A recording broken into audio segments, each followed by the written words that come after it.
Pregame.com.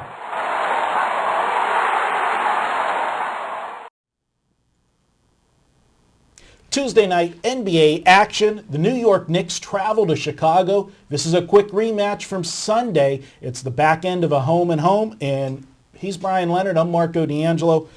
Brian, quick chance for Chicago to get revenge. It was a hell of a game on Sunday. Didn't start out that way. Bulls found themselves in a 27-6 hole. They dug their way out and actually had a lead going into the fourth quarter. And then, of course, the game went to overtime, and then they lose by one. Return of Derrick Rose. Played, if you look and see he scored 29 points, you say, well, he had a good game, first game back, 29 points. But he really didn't shoot well at all during the game. What do you make of this game? Yeah, they had turnover problems too, I believe, which is something you would expect when your first game back. You haven't played with these guys in the actual game conditions in a while. And anytime you're projecting the Bulls anymore, you got to make sure he's playing. And we were thinking lines 9, I think, something in that area. I think Chicago does have a little bit of value there. I went back. I always like to look at how teams do playing in revenge. Chicago's 5-0 straight up against this season playing in revenge, 4-0-1 against the spread. So they've done very well, and you would expect that premier teams, when they lose, because they don't lose every day. There's not the Cavaliers or the Kings who, people talk about revenge for those kind of teams who would lose 60% of the games. Every day's revenge. Every day's a revenge game. So, but the Bulls, they have not lost to anybody twice this year.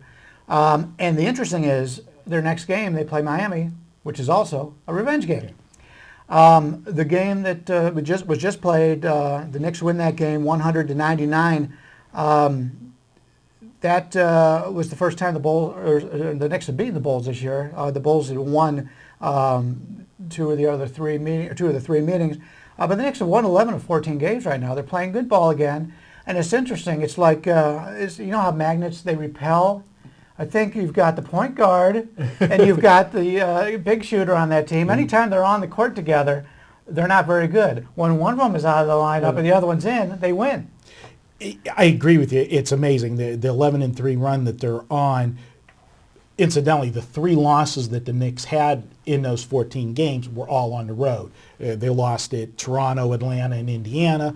Atlanta and Indiana are decent teams. Not great, but decent teams. Toronto, that was a bad loss, but in fairness to the Knicks, they had just beaten Toronto like 2 games earlier in a rout. So it's hard to beat the same team in a short period of time like that.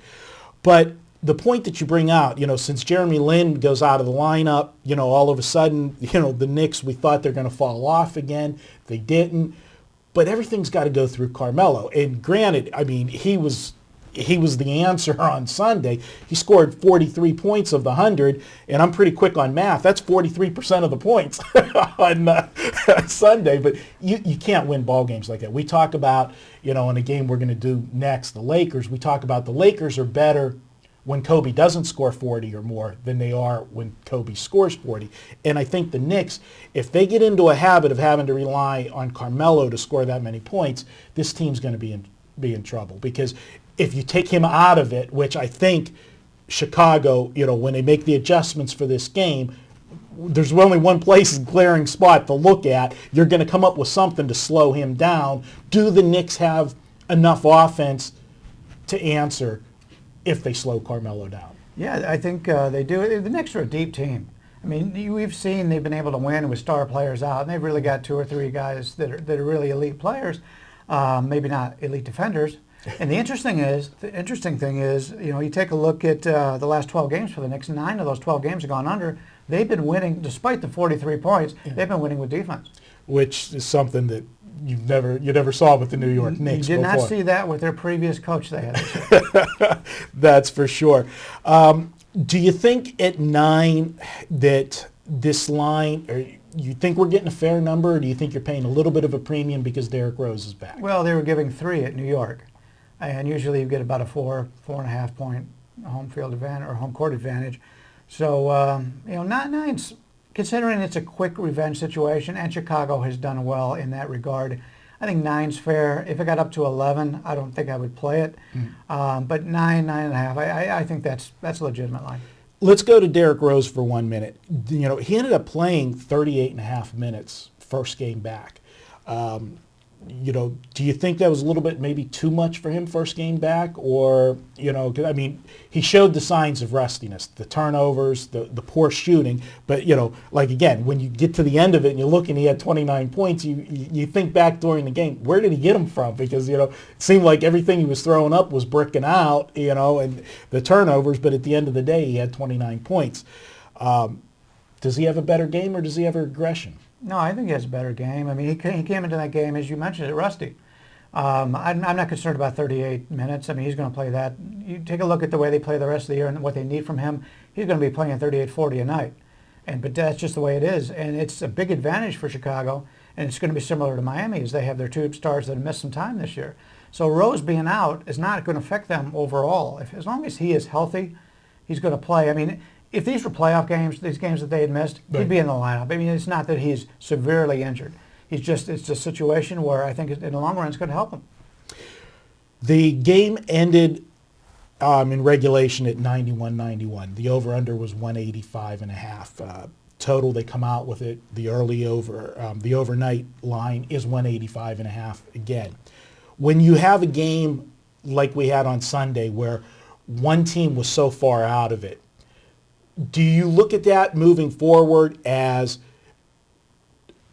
over for the next game or under for the next game? Because obviously Chicago didn't get back into the game with offense. They had to score points, but you need stops to get back in the game first. Because if you're scoring and they're scoring, it doesn't matter. They had to get stops there. And Chicago had to use a lot of energy in getting back into that game and then go to overtime. Do you think any effects moving into this game with the total? With the total, when you're taking a look at that, I think you have to look at when the big spread is. Is it early in the game, which it was this year, or if it's a second half game? If it's a second half, you've got to throw that out because the team takes a big lead. All of a sudden, they're milking clock, and the other team knows they're going to lose. So you can really get a bad feel on the total on something like that. But if it's a first half, I think it played out exactly the way it should have, and the total's about where I thought it would be. Yeah, I actually think that, talking about Carmelo having the big game and Derrick Rose, even though we missed so many shots scoring the 29, I actually think that if he shoots a little bit better, he might have had a few more points, but you might not have had some fast break opportunities on offense, if you get some long rebounds and quick kickouts and stuff.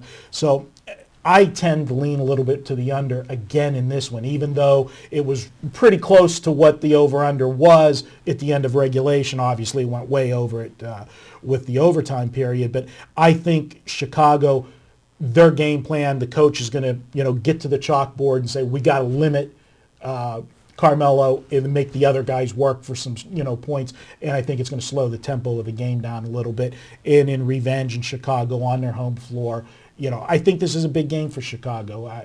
It's not going to change the standings, but they've been a 500 ball club the last 2 weeks without Derrick Rose. I think they want to establish some authority moving into the playoffs because, let's face it, in my opinion, you may think differently, it's a two-horse race in the East. I don't see, it's them in Miami. I can't see anybody else in the NBA Finals. Yeah, I'll make a couple quick points here before Dustin falls asleep with the controls over there. But two things. Number one, since they just played each other, they saw their offensive moves. They're very familiar with them. That's going to point towards the under. And the second thing is they've got Miami on deck. So I don't know if I agree with this as an important game. They know that they can beat the Knicks.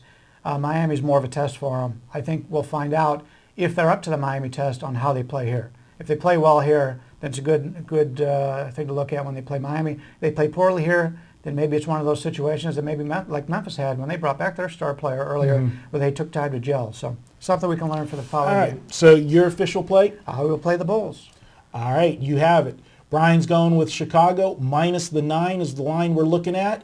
And we're going to be right back. We're going to look at a Wednesday night game. We're going to look at the Lakers and the San Antonio Spurs, the hottest team in the NBA, the Spurs. We're going to talk that one up next, and you can follow all of the videos at pregame.tv.